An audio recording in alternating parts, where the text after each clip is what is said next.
Alibaba, the house that Jack Ma built. Overview. Jack likes to say that his company's success was an accident. Alibaba might as well be known as 1001 mistakes. In its early years, he gave 3 explanations as to why the company survived. We didn't have any money, we didn't have any technology, and we didn't have a plan. But let's look at the 3 real factors that underpin Alibaba's success today: the company's competitive edge in e-commerce, logistics, and finance, what Jack describes as Alibaba's iron triangle. The e-commerce edge. Unlike Amazon, Alibaba's consumer websites Taobao and Tmall carry no inventory. They serve as platforms for other merchants to sell their wares. Taobao consists of 9 million storefronts run by small traders or individuals. Attracted by the site's huge user base, these micro-merchants choose to set up their stalls on Taobao in part because it costs them nothing to do so. Alibaba charges them no fees. But Taobao makes money, a lot of it, from selling advertising space, helping promote those merchants who want to stand out from the crowd. Act magic. Jack once explained that he loves the lead character of the movie Forrest Gump because people think he is dumb, but he knows what he is doing. Jack's speaking style is so effective because his message is so easy to agree with, remember, and digest. Jack always speaks without notes. A close inspection of all of his speeches reveals he has essentially been giving the same speech for the last 17 years. Yet by subtly tweaking his message to match the mood and expectations of the crowd, he somehow manages to make each speech sound fresh. Jack is a master at appealing to people's emotions. Humor is a big part of it. Jack's set pieces, his one-liners and anecdotes, and the way he combines them are essentially the same as the bits that comedians use to make up their routines. With his tales of overcoming challenges and defying the odds, Jack regularly drives some in his audience to tears, even hardened business executives. Jack's mantra: customers first, employees second, and shareholders third. Jack describes this as Alibaba's philosophy. Employees are discouraged from ever complaining, a pet peeve of Jack's, and encouraged instead to shoulder personal responsibility, carrying out or delegating tasks rather than waiting for orders from on high. The 6 veins of Alibaba's spirit sword are customer first, teamwork, embrace change, integrity, passion, and commitment. Hope and coming to America. These single-product towns can represent 80% or more of the production of individual commodities, not just in China but worldwide. Shaoxing is textile city and Yongkang is hardware city, churning out 30,000 steel doors and 150,000 motor scooters every day. Taizhou is known as sewing machine city and Shenzhou as necktie city. Haining calls itself leather city. There is even a toothbrush city. Yiwu itself claims to be China's sock city, producing annually more than 3 billion pairs of socks for companies like Walmart and Disney, although Datong, near Hangzhou, also claims to be sock city, producing more than 8 billion pairs each year. Jack recalled his first online session. My friend Stuart said, "Jack, this is internet. You can find whatever you can find through the internet." I say, really? So I searched the word beer. Very simple word. I don't know why I searched for beer. But I found American beer, Germany, sick, beer and no Chinese beer. I was curious, so I searched China, and no China, no data. Intrigued, Jack asked Stuart for help. I talked to my friend, why don't I make something about China? So we made a small, very ugly-looking page. For the translation agency I listed on there. The site for Hope Translation was just text, without any images, plus a telephone number and the price for translation work. Jack later recalled to the journalist Charlie Rose, "It was so shocking, we launched at 9:40 in the morning, 12:30 I got a phone call from my friend. Jack, you've got 5 emails. I said, what is email? 3 emails came from the United States, 1 from Japan, and 1 from Germany. Jack said about formulating the idea for a new business helping Chinese companies find export channels online and pitched the idea of a partnership with VBN. China is coming on. China pages. As sales pitches go, asking people who had never heard of the internet to fork over 20,000 renminbi, $2,400, upfront to create, design, and host a website they could never see was a challenging one. Jack worried that people thought he was defrauding them. I was treated like a con man for 3 years, he said. It took 3.5 hours to download the front page. I was so excited. From then on, I have held a firm belief, when I start businesses in future, I will never hold the controlling stake of a company, making those controlled by me suffer. I will give plenty of understanding and support to lower levels. I have never once had a controlling stake at Alibaba. I am proud of this. I am the CEO of the company because I lead it with my wisdom, courage, and resourcefulness, not capital. Bubble and birth.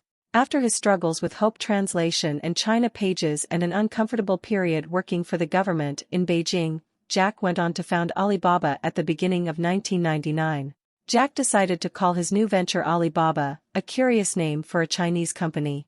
Jack has been asked many times why he chose an Arabic name for his company rather than something derived from his passion for Chinese martial arts or folklore.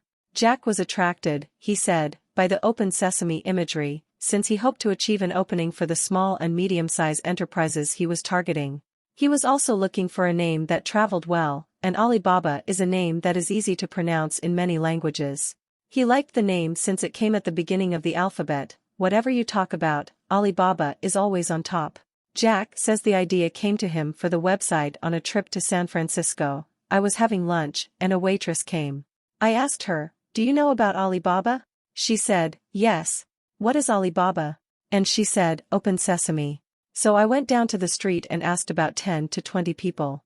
They all knew about Alibaba, 40 Thieves, and Open Sesame. Backers, Goldman and SoftBank. Jack has always been dismissive of business schools. It is not necessary to study an MBA. Most MBA graduates are not useful.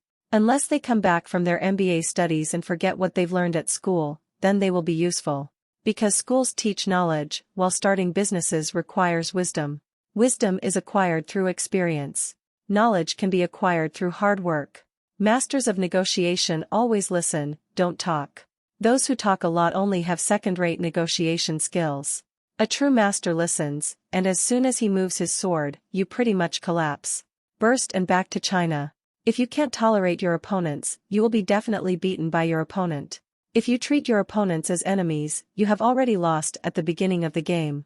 If you hang your opponent as a target, and practice throwing darts at him every day, you are only able to fight this one enemy, not others. Competition is the greatest joy. When you compete with others, and find that it brings you more and more agony, there must be something wrong with your competition strategy. Apparent. You've got to have a set of products uniquely designed for this market by Chinese. It is not a market where you can take a product or a system that works in Europe or the United States and export to China.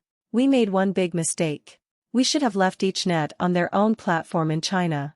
Instead, what we did was put each net onto the global eBay platform because it had worked everywhere. It had worked in Western Europe, it had worked all over. We had bought all these baby eBays and basically migrated them to one common platform, which had a lot of advantages. One is cost. Second is speed to market, because when you roll by it now you could roll it to 30 countries as opposed to do it incrementally. But we made a mistake in China. She gives credit to Alibaba's achievements in designing Taobao to suit the local market. eBay may be a shark in the ocean, but I am a crocodile in the Yangtze River. If we fight in the ocean, we lose, but if we fight in the river, we win. Yahoo's billion-dollar bet. On April 12, 1996, Yahoo went public on the Nasdaq.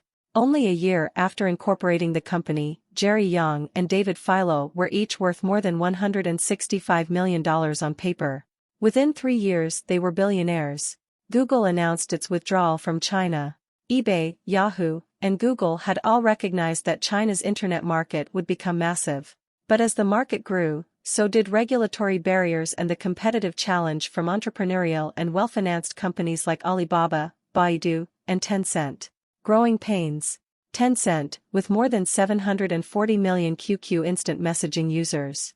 Although its share price took a beating, Alibaba would survive the global financial crisis. And as with SARS 5 years earlier, the crisis created some unexpected dividends for the company. First, Jack realized that the downturn gave him a way to increase the loyalty of his paying customers. He initiated a dramatic reduction in the cost of Their subscriptions, telling David, "Let's be responsible to our customers. They are paying 50,000 yuan, we can give them 30,000 yuan back." The stock market went crazy, David recalled, as investors called him up to complain, "What? You're losing 60% of your revenue." But there was a method to Jack's madness. Jack was serious about putting the customer first. Jack was always trying to understand how to get the money back later. He's just not greedy about getting the money first. Looking back on the price cut, David concluded that the move was well timed. Revenues didn't drop at all. Customer volume growth offset the price drop completely. And after the financial crisis was over, we didn't raise the prices. We created an opportunity to sell them more value-added services, more of an internet-style model. Jack actually told me he wanted to change it anyway. The crisis gave him the opportunity. Icon or Icarus? So, Alibaba found itself in New York. Selling 12% of the company, it raised $25 billion, the largest IPO in history. Demand for Baba shares outstripped supply by over 14 times. Baba closed the day 25% higher than the initial price, valuing the company at over $230 billion, more than Coca-Cola. Among internet companies, Alibaba was second only to Google, higher even than Amazon and Facebook. CEO David Wei instructed his team to look at countries with the lowest efficiency in their retail sector. Without AliExpress even opening offices there, but with Russian and Portuguese language capabilities added to the AliExpress website, Russia and Brazil became early success stories.